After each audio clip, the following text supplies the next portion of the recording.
Bonsoir, que notre Seigneur Jésus-Christ vous comble de toutes ses grâces et qui vous accorde une pleine espérance en ces temps de la fin, qui vous donne beaucoup de courage, de force et d'endurance pour supporter patiemment toutes les épreuves par lesquelles il vous fait passer et qui vous donne toujours cette joie et cette paix dans la souffrance.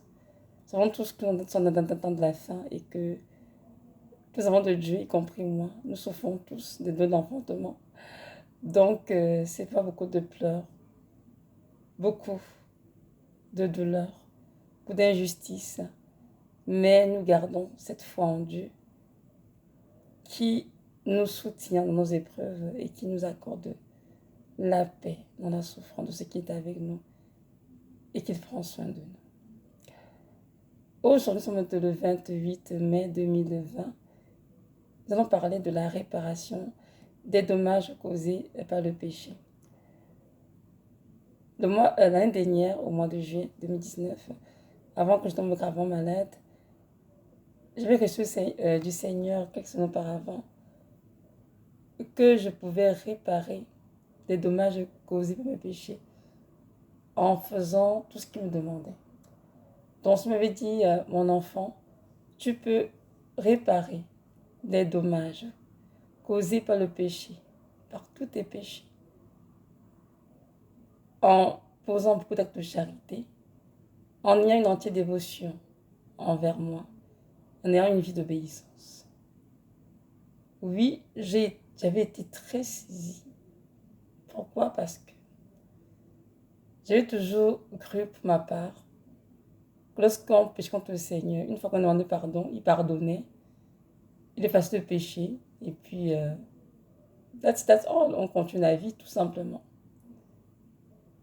Donc, lorsqu'on a la parole, j'ai compris en fait que lorsque nous péchons contre le Seigneur, contre notre prochain, il y a forcément un dégât qui se pose, un dommage quelque part, dans nos propres vies déjà à nous, et dans la vie des personnes envers qui nous avons péché.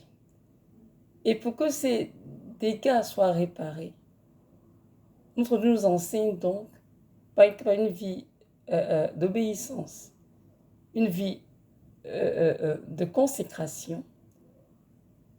En faisant contact de charité, nous devons donc réparer ces dommages causés dans nos vies, dans la vie des autres.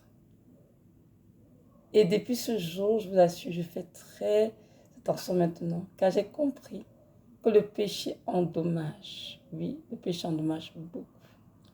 La preuve en est que lorsque nous venons à Christ, il nous pardonne nos péchés. Il nous donne son sang, il nous purifie, il restaure nos âmes. Pourquoi? Parce que nous avons été abîmés le péché, détruits. Nous avons été déformés le péché. Et c'est Jésus-Christ qui nous redresse lorsque nous venons à lui. Et je suis compris que tout péché commis a forcément un impact monde spirituel. Et tôt ou tard, nous devons réparer ce qui a été fait. Le fait de demander pardon, ce n'est pas assez. Nous devons demander pardon, certes. Arrêtez de faire la chose, c'est vrai. Nous devons aussi travailler comme Dieu le désire, à sa façon, bien sûr, pour que ce soit réparé dans les vies. Pour que le dégât, les dommages causés soient réparés. Et pour moi, ce fut une grande leçon. Donc, je viens aujourd'hui parler avec vous. Je vous encourage, vous aussi, qui m'écoutez, à savoir que tous nos péchés ont commis depuis l'enfance, tous nos péchés commis depuis l'enfance, ont causé des dégâts dans vos vies, dans la vie des autres, dans la vie des autres, de ceux qui vous entourent. Mais que ces dégâts peuvent être réparés si aujourd'hui vous prenez l'engagement, marchant d'amour, de faire des œuvres de charité, d'avoir une dévotion personnelle envers le Seigneur, c'est-à-dire une relation d'intimité profonde, une vie de prière, de sa parole, une vie de consécration en gros tout simplement, et une vie d'obéissance, apprendre à obéir et à faire tout ce que Dieu nous demande. Alors tous ces dommages seront réparés et porteront un fruit magnifique dans le monde spirituel. Notre Dieu est un Dieu juste. et il n'oublie rien. Il voit tout ce que nous faisons et rien ne lui est caché. Donc, c'est important de garder dans l'esprit de ne pas charger le Seigneur, mais au contraire de l'écouter et de prendre garde à ce qu'il dit. Pour ma part, parce que j'ai su la parole, j'étais très surprise, comme je l'ai dit, mais aussi j'étais très contente. Pourquoi? Parce que il y a des moments de ma vie où j'ai regretté terriblement, amèrement, des choses que j'avais faites dans mon passé, même quand j'étais encore jeune. Et je disais, Seigneur, si seulement je te connaissais, Seigneur, si seulement je savais aujourd'hui, Seigneur, jamais je n'aurais fait ces choses. Et j'ai toujours regretté amèrement.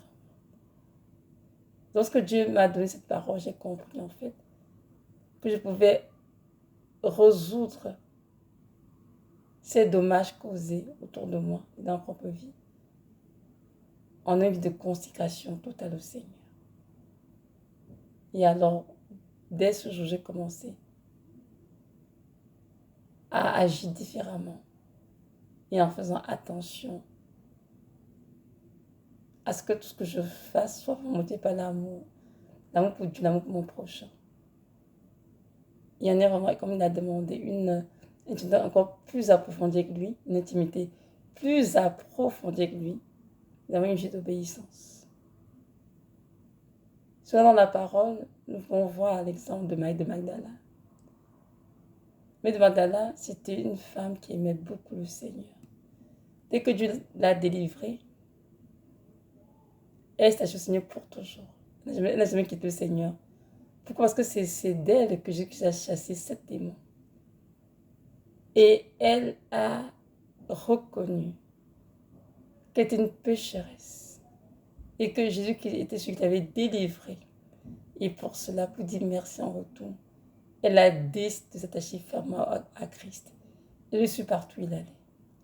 Elle aimait beaucoup le Seigneur, Marie de Magdala. Beaucoup, beaucoup. Parce qu'elle savait que Dieu lui pardonnait beaucoup de péchés.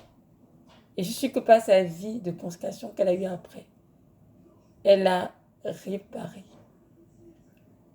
beaucoup de dommages causés par le péché, par le péché de sa vie. Nous voyons aussi l'apôtre Paul.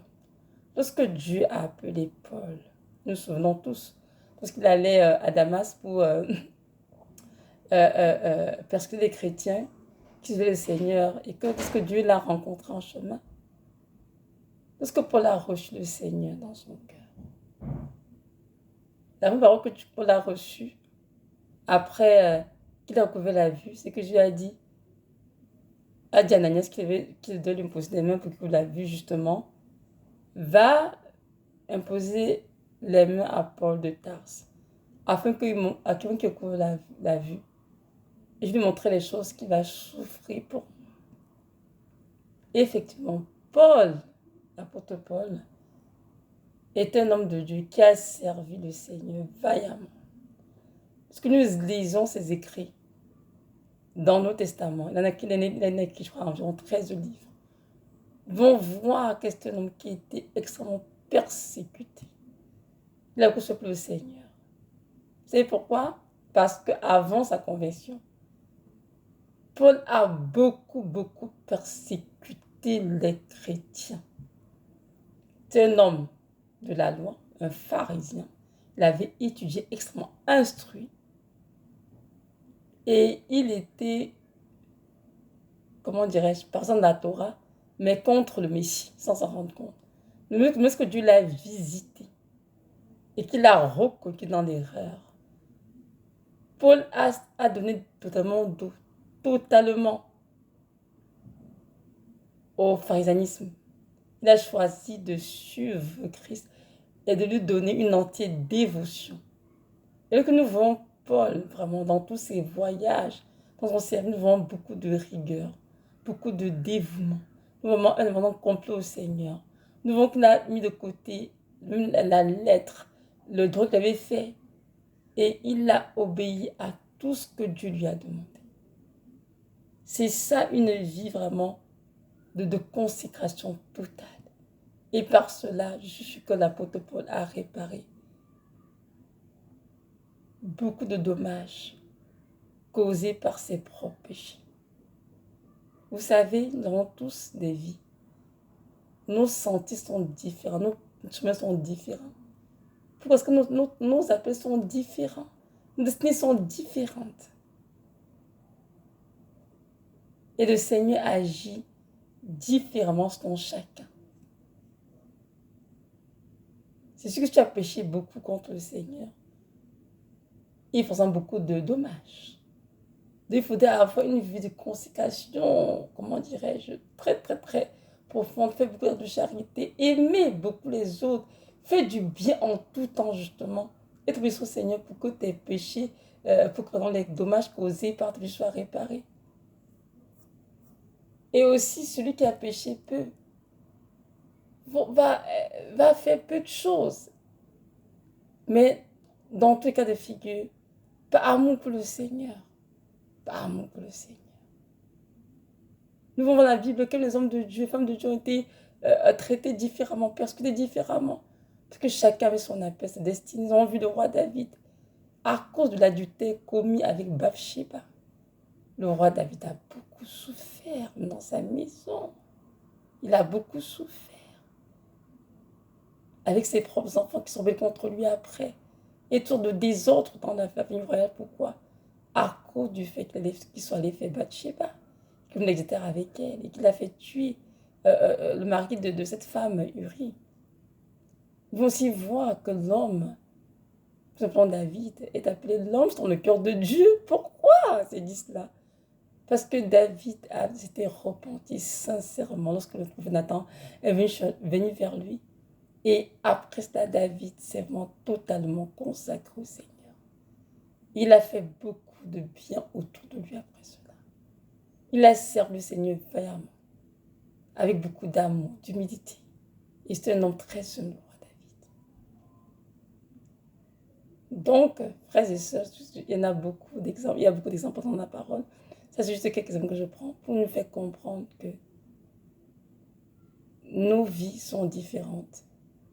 Mais dans tous les cas de figure, nos péchés causent des dommages dans nos vies, dans la vie des autres.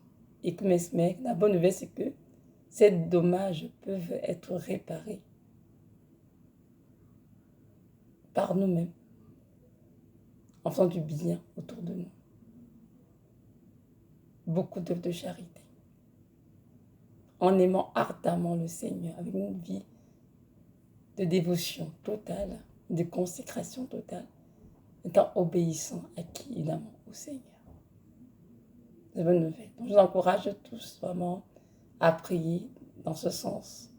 Que Dieu guide nos pas afin que nous retournions en arrière, faire du bien, pouvoir réparer ce qui a été mal fait. Donc voilà. Maintenant, si toi tu m'écoutes et que tu ne connais pas qui est ce Dieu, je veux que ce Dieu, c'est Jésus de Nazareth, le Dieu créateur de la terre, de la mer, du ciel, tout cela contient.